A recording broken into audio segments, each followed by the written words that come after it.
Olá, meus amores, tudo bom com vocês? Eu espero que estejam todos muito bem. Sejam todos bem-vindos ao canal Escola Pequeno Espaço. Antes de começarmos nossa aula de hoje, temos aqui dicas de estudo. Procure um local calmo, silencioso e arejado. Tenha sempre perto de você seu estojo contendo lápis, borracha, apontador, caneta e tudo o que for necessário para a realização de suas atividades. Tenha sempre ao seu lado o seu livro didático.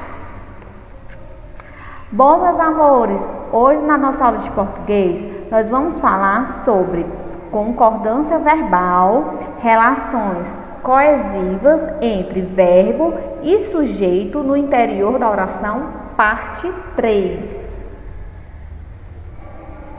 Como vimos na regra geral, a concordância verbal é uma relação coesiva que se dá entre o verbo e o núcleo do sujeito. Verbos que estabelecem essa relação são chamados de verbos pessoais e concordarão com o núcleo do sujeito em número e em pessoa. Entretanto, existem casos em que os verbos não farão referência a nenhum sujeito, pois este não existe na estrutura da oração. São os chamados verbos impessoais. Vejamos alguns desses verbos e como eles devem ser empregados em determinadas situações comunicativas e de acordo com a norma para textos escritos formais. Verbo haver, significando existir, acontecer, ocorrer ou indicando o tempo.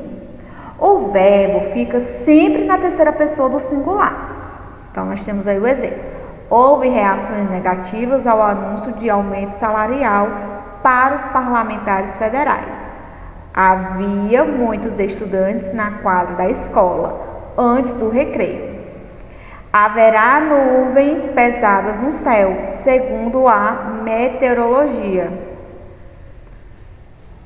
Os verbos existir, acontecer e ocorrer são pessoais e concordam com o sujeito em número e em pessoa. A.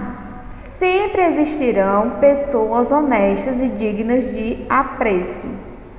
B.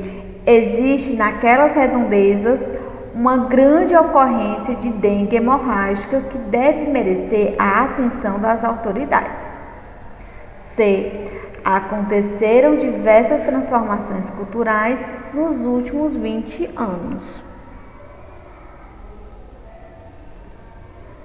2. Verbo fazer indicando o tempo. A. O verbo fica sempre na terceira pessoa do singular. Então, nós temos aí o exemplo. Faz anos que fomos a São Paulo. Faz meses desde a última visita à casa da avó. Nas locuções verbais, o verbo auxiliar assumirá a pessoalidade ou a impessoalidade do verbo principal.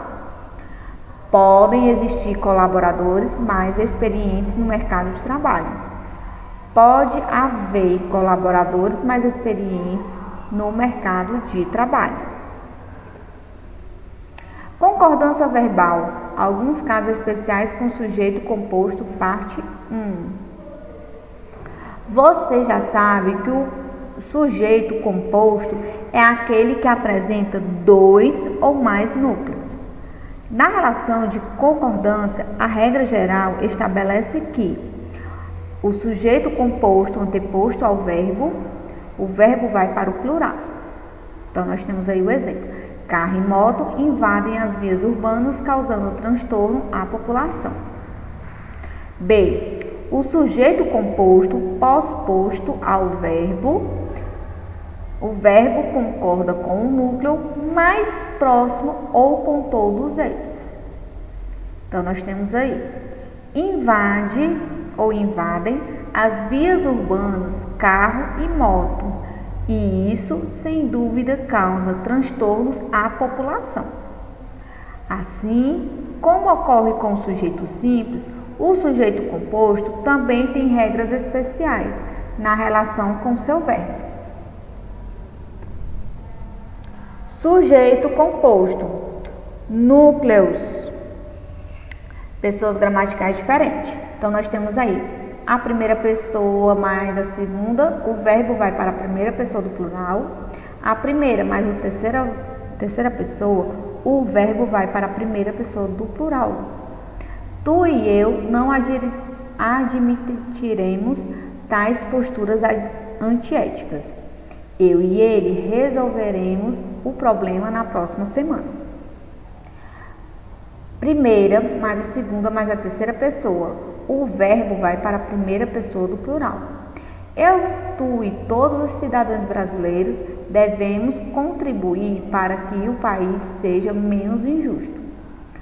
Eu, tu e o diretor precisaremos conversar sobre o projeto.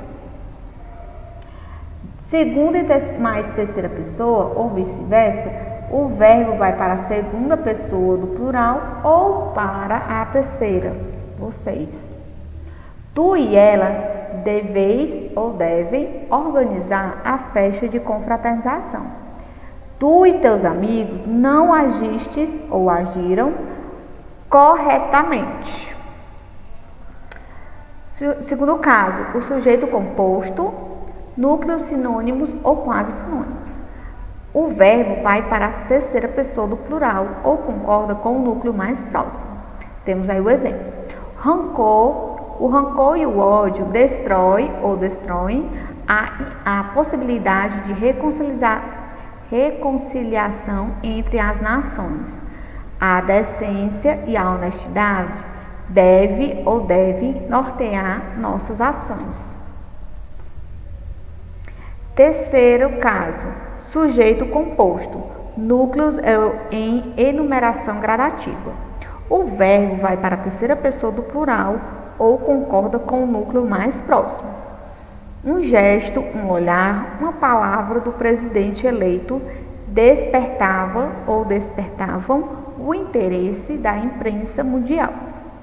Um segundo, minuto, uma hora bastam para ocorrer uma tragédia. Quarta, sujeito composto, núcleos infinitivos. O verbo fica na terceira pessoa do singular. Olhar e analisar constituía seus métodos de avaliação das coisas e dos seres humanos.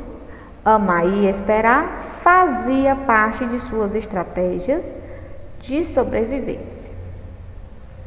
Temos aí uma observação. Se os núcleos infinitivos forem antônimos, o verbo vai para a terceira pessoa do plural. Rir e chorar fazem parte de toda a nossa existência. Temos outra observação. Se os núcleos infinitivos vierem determinados, o verbo vai para a terceira pessoa do plural. O caminhar, o ler, o descansar contribui para a qualidade de vida.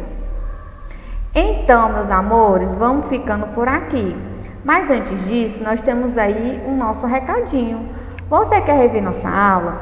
Acesse nosso site e você terá acesso a todos os nossos conteúdos. www.escolapequenospaços.com.br. Um grande beijo a todos, cuide-se e bons estudos. Tchau, pessoal!